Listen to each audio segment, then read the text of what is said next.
Salam sejahtera di dalam kasih Tuhan kita Yesus Kristus.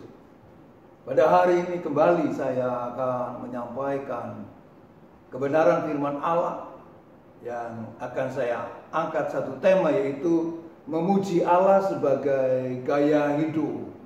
Ayat yang saya akan baca di dalam Efesus pasal yang pertama, ayat yang ketiga dan keempat.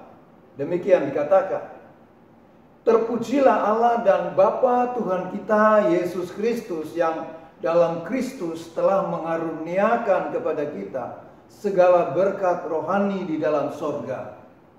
Sebab di dalam Dia Allah telah memilih kita sebelum dunia dijadikan, supaya kita kudus dan tak bercacat di hadapannya. Saudara-saudara, kita akan melihat pasang daripada ayat firman Tuhan ini. Demikian, ada pendapat yang mengatakan bahwa penyembahan jauh lebih dari sekadar musik. Pendapat ini hendak mengoreksi sebagian orang yang kadang-kadang beranggapan bahwa penyembahan pada hakikatnya haruslah diiringi musik. Kita menyembah Tuhan bukan karena sugesti, tetapi menyangkut sikap hati, sehingga pada setiap saat kita dapat menyembah Allah. Yesus menegaskan kepada seorang perempuan Samaria bahwa penyembahan yang benar adalah menyembah Allah dalam roh dan kebenaran. Artinya, bahwa Yesus sendiri sebagai teladan dalam penyembahan yang benar. Semua orang yang menyembah Allah harus mengikuti gaya hidupnya. Allah merindukan pujian anak-anaknya. Mengapa kita harus memuji Allah? Kebenaran-kebenaran berikut ini tentang pujian kita kepada Allah. Pertama, kita akan melihat Ia adalah Allah. Kita memuji Allah karena Ia memilih kita menjadi anak-anaknya, sebagaimana bacaan yang telah kita baca tadi. Kemudian, kita memuji Allah karena Ia mengaruniakan kepada kita berkat-berkat rohani. Dan kita memuji Allah karena Ia senantiasa bekerja dalam kehidupan kita. Yang kedua, Ia adalah Bapa Tuhan Yesus Kristus. Tuhan Yesus memperkenalkan Sang Bapa. Ia sendiri memanggil Allah sebagai Bapa. Ia menghendaki kita memanggil Allah sebagai Bapa. Bapa mengasihi anaknya Yesus. Di dalam Yohanes pasal yang ke-17 ayat yang ke-26.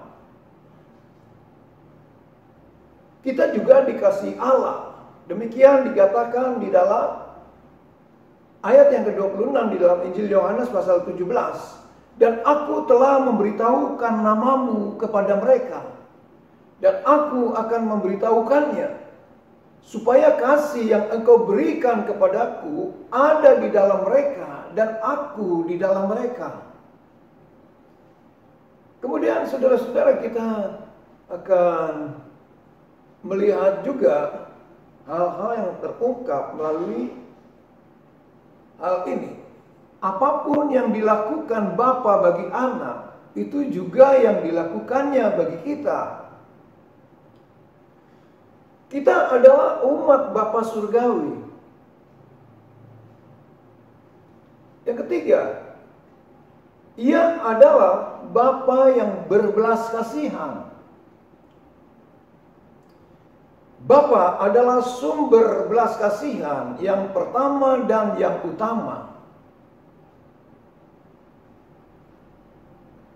Bapa adalah model yang mengaruniakan belas kasihan kepada kita yang berdosa. Allah dikenal besar dan berlimpah kasih setianya. Di dalam Mazmur 5 ayat yang ke-8, ratapan 3 juga mengatakan demikian. Tetapi aku berkat kasih setiamu yang besar, aku akan masuk ke dalam rumahmu, sujud menyembah ke arah baitmu yang kudus dengan takut akan engkau. Dan di dalam ratapan 3 ayat yang ke-32 dikatakan demikian. Karena walau ia mendatangkan susah, ia juga menyayangi menurut kebesaran kasih setianya. Saudara-saudara, yang keempat, ia adalah sumber segala penghiburan.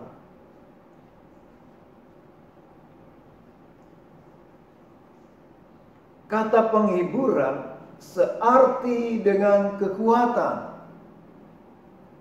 Contoh, inspirasi dari teladan Barnabas yang berperan sebagai anak penghiburan. Di dalam Kisah Rasul 4 ayat 36, ia pernah menguatkan dan menghibur Paulus ketika ia memperkenalkan Paulus kepada para rasul di Yerusalem. Kita dapat berperan untuk membesarkan orang lain dalam kekalutan hidupnya. Kita akan membaca di dalam Kisah Para Rasul 4 ayat yang ke-36. Demikian pula dengan Yusuf, yang oleh rasul-rasul disebut Barnabas, artinya anak penghiburan, seorang Lewi dari Siprus. Saudara-saudara, Allah adalah sumber kekuatan yang membesarkan hati kita dengan firman-Nya dan melalui Roh Kudus. Allah memakai sesama tubuh Kristus untuk menghibur anak-anaknya. Saudara-saudara, kita harus memuji Allah karena Ia telah memilih kita dalam Yesus Kristus untuk menjadi satu dengan Dia, untuk menyembah dan memuji Dia selama-lamanya. Itulah yang berkenan kepada Bapa yang kekal. Abraham dipilih Allah dan menyembah Allah serta memujinya sepanjang kehidupannya. Alkitab mengatakan bahwa Abraham adalah sahabat Allah di dalam 2 Tawarik 20 ayat yang ke-7, dan di sini kita akan membaca dulu di dalam 2 Tawarik 20. Bukankah engkau Allah kami yang menghalau penduduk tanah ini dari depan umatmu Israel, dan memberikannya kepada keturunan Abraham, sahabatmu itu, untuk selama-lamanya. Nah, saudara-saudara, kita juga akan melihat yaitu hal-hal yang terungkap melaluinya, bahwa kita harus memuji Allah karena Ia telah memilih kita dalam Yesus Kristus untuk menjadi satu dengan Dia, untuk menyembah dan memuji Dia selama-lamanya. Itulah yang berkenan kepada Bapa yang kekal. Abraham dipilih Allah dan menyembah Allah serta memujinya sepanjang kehidupannya. Alkitab mengatakan bahwa Abraham adalah sahabat Allah dan menjadi bapa orang beriman. Dalam hidupnya nyata sebuah pengakuan bahwa ia setia dalam iman kepada Tuhan Allah yang Maha Kuasa. Saya akan sampaikan kesimpulan dari apa yang saya beritakan pada pemberitaan firman ini. Pertama, memuji Allah haruslah menjadi gaya hidup yang harus tumbuh dalam kehidupan iman kita kepadanya. Tuhan menghendaki supaya kata-kata pujian terhadapnya meluncur dari bibir anak-anaknya. Yang kedua, memuji Allah setiap hari membuat Ia tersenyum kepada kita. Ia inginkan supaya kita senantiasa memuji Dia sepanjang hidup kita. Daud adalah teladan dalam memuji Allah. Hal itu tampak dalam kitab Mazmur yang syarat dengan puji-pujian kepada Allah yang hidup. Ketiga, tidak sulit bagi kita untuk memuji Allah, asalkan ada kerinduan yang membara dalam hati kita untuk bersyukur kepadanya dalam segi apapun, juga baik dalam suka maupun duka. Puji Tuhan, saya sampaikan di sini. Biarlah pemberitaan firman Allah pada hari ini menjadikan berkat dalam kehidupan kita untuk kita dapat memuji Allah sebagai Bapa kita, sebagai Sang Pencipta di dalam iman kita kepadanya. Baik, sebelumnya saya akan berdoa bagi kita semua, bagi saudara sekalian dimanapun saudara berada. Kita berdoa.